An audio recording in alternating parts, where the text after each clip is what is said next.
Welcome to Netrush Report, your ultimate home for everything tennis, everything emotion, and everything that keeps your heart racing on and off the court.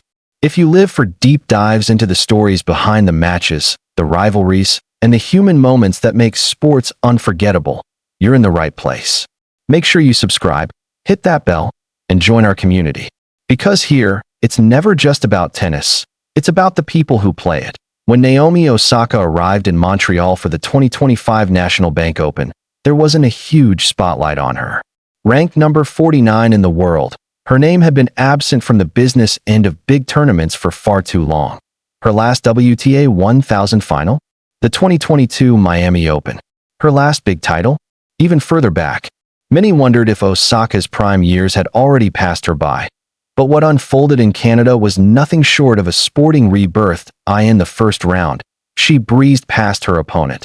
Nothing flashy, just clean, commanding tennis. But in the second round, against number 13 seed Ludmila Samsonova, Osaka's tournament almost ended before it truly began. Samsonova led 6-4, 5-3. She had 2 match points. And in that moment, Naomi Osaka, a player who had often looked unsure under pressure in recent years, did something remarkable. She fought. She saved both match points. And then, she didn't just win, she took control of the tournament. After that, it was as if a switch had been flipped. Yelena Ostapenko? Gone in straight sets. Anastasia Sevastova? No contest. Alina Svitolina? Swept aside. Clara Tauson? Outplayed from start to finish. By the time Osaka reached the final, it felt like we were watching a player from 2019 again. Fearless, fluid, and lethal from the baseline. And Brad Gilbert noticed. Brad Gilbert, a man who has coached legends like Andre Agassi, Andy Roddick, and most recently Coco Gauff, knows a thing or two about turning talent into trophies. On August 6th, after Osaka's semifinal win, Gilbert took to X, formerly Twitter, to give his thoughts that he praised her rock solid performances ever since that razor-thin escape against Samsonova. But when a fan asked what he thought was driving her success, Gilbert's answer was telling. The split from Mouratoglou and the work with Wiktorowski, big difference. Confidence is back. For context, Patrick Mouratoglou is a polarizing figure in tennis coaching. His track record is undeniable. He worked with Serena Williams for a decade, helped shape Stefanos Tsitsipas's game, and even briefly coached Simona Halep. But his coaching style is also intense, sometimes overwhelming, and not every player thrives under it. Naomi's time with Mouratoglou didn't produce the results either of them hoped for. The spark wasn't there. Enter Tomasz Wiktorowski, the quiet, analytical mind who helped Iga Swiatek dominate women's tennis. His approach is less about grand gestures and more about steady, methodical improvement. And in just one tournament, his influence on Osaka's game is clear. More controlled aggression, improved shot selection, tactical patience. Gilbert's point? This isn't just about technique. It's about belief that Osaka's body language has changed. She's moving with intent.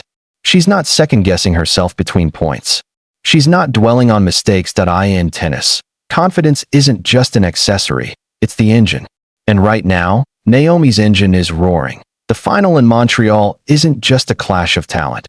It's a story of generations. On one side, Naomi Osaka, 27 years old, global superstar, 4-time Grand Slam champion.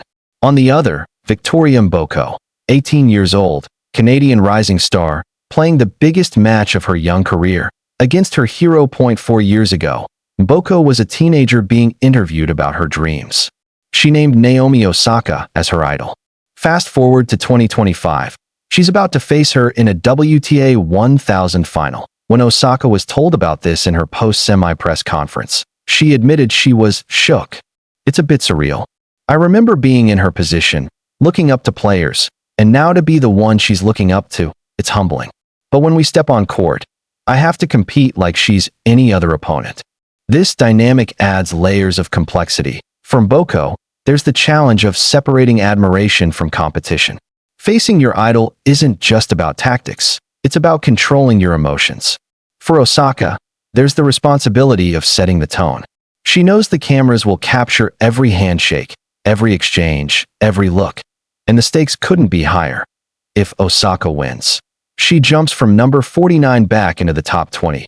A massive statement ahead of the US Open. If Mboko wins, she enters the top 30 for the first time in her career in front of a home crowd. Against her hero. Let's break down the on-court changes that have powered Osaka's run in Montreal. 1. Serve placement over power. Osaka has always had one of the biggest serves in the women's game. But in Montreal, she's been focusing on precision over pure speed, catching opponents off guard with variety. 2. Patience in rallies. Instead of going for winners too early, she's constructing points, waiting for the right ball, and cutting down unforced errors. 3. Footwork and court positioning. Wiktorowski's influence is clear here.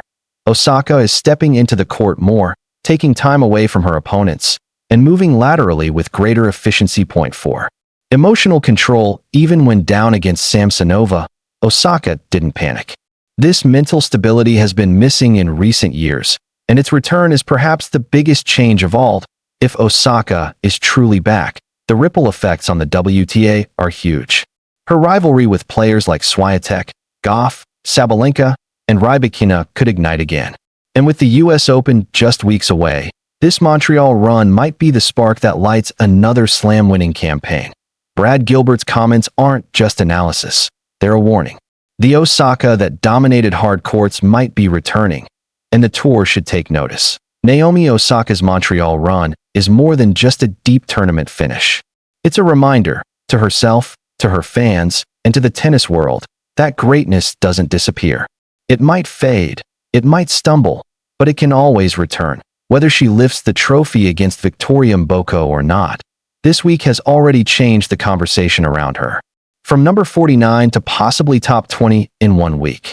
From doubts and questions to belief and momentum. And maybe, just maybe, Brad Gilbert is right.